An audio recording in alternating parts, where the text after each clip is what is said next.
Olá, queridos estudantes, tudo bem? Eu sou o Bruno, sou professor de História aqui no CEJA de Dourados. Hoje vamos falar sobre alguns tópicos da unidade 1 do ensino fundamental. E esse tópico levanta algumas questões. O que é história e para que serve a história? A história, segundo Mark Bloch, é a ciência dos homens no tempo. O que isso quer dizer? É o estudo das ações humanas através do tempo. Então, tem a relação sobre o tempo, uma temporalidade, um recorte específico, e as ações humanas, ou seja, tudo que nós fazemos é história. E para que serve a história? Porque nós temos os componentes curriculares de história no ensino fundamental, no ensino médio, porque existem graduações e pós-graduações em história. Porque a história ela é fundamental para a humanidade, para nós podermos entender o nosso passado, compreender, trazer uma visão científica, crítica, metodológica, para entender o nosso presente. O objetivo é entender o que somos, entender o que fomos, para compreender o que somos. O objetivo é saber de onde nós viemos para entender para onde nós vamos, Porque quem não sabe de onde veio não sabe para onde vai. Eu até tenho uma camisa que está escrito isso, eu ando com ela aí de vez em quando pela escola, tá? Quem fez a história? Quem faz a história? Ora, todos nós fazemos a história, todos nós pertencemos à história. Toda a ação humana é história. Todos os vestígios, todos os registros que os seres humanos deixam é história. Então, quem fez e quem faz? Todos nós. Por exemplo, um movimento estudantil, manifestações culturais, avanços tecnológicos, participação das pessoas em questões políticas, tudo isso são fatos históricos, são ações das pessoas sobre a sua cultura, sobre a sua sociedade, tá? E aí, se um historiador ele fosse querer fazer uma pesquisa histórica sobre o nosso tempo, sobre nós, que vestígios ele utilizaria?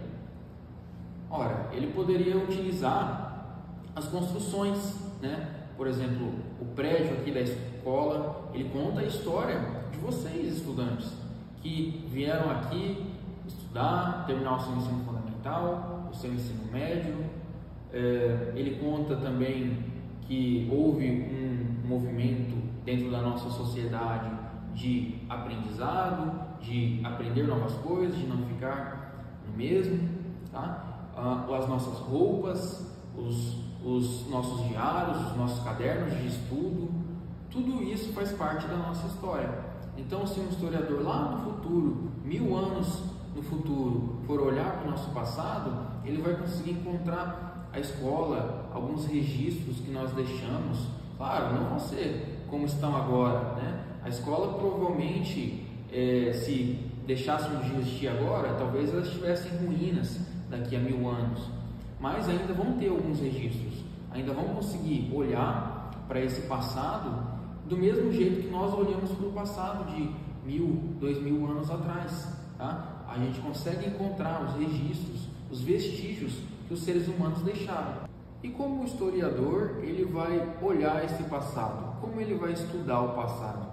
Ele vai utilizar de fontes, tá? As fontes históricas, elas podem ser de diversos tipos, tá? Podem ser vestígios, tradições, documentos escritos, fontes orais, como a memória das pessoas, todos os registros que os seres humanos deixam, como construções, monumentos, esculturas, pinturas, e registros que também muitas vezes podem não estar escritos, como lendas, fábulas, ações, canções, entre outros. Tudo isso faz parte do que o historiador vai utilizar para analisar essa história, tá? Ele vai usar um método científico para comparar essas fontes, fazer uma verificação e tentar alcançar algo que chega mais perto da verdade. A verdade em si, ela nunca pode ser alcançada, porque não tem como um historiador um pesquisador entrar numa máquina do tempo, ir lá no passado e ver as coisas como elas realmente foram. Isso é impossível. Então ele vai utilizar das fontes, do que tiver disponível, para comparar essas fontes e chegar ao mais próximo da verdade. Porque muitas vezes as fontes, elas contam o que o escritor dessa fonte está dizendo. Porque muitas vezes as fontes, elas contam mais sobre quem está escrevendo do que sobre o que está sendo relatado, sobre o acontecimento em si. Então as fontes, elas precisam ser desnaturalizadas, tá? Precisam ser colocadas em crítica, colocadas à prova. E é esse o trabalho do historiador, assim que ele escreve a história.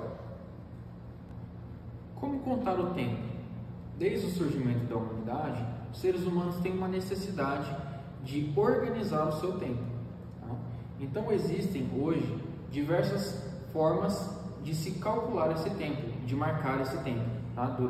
Dentro da nossa sociedade. Então hoje nós seguimos o calendário cristão, né? Que se inicia a partir do nascimento de Jesus Cristo. E ele é separado em dois períodos: AC, que significa antes de Cristo, e DC, depois de Cristo.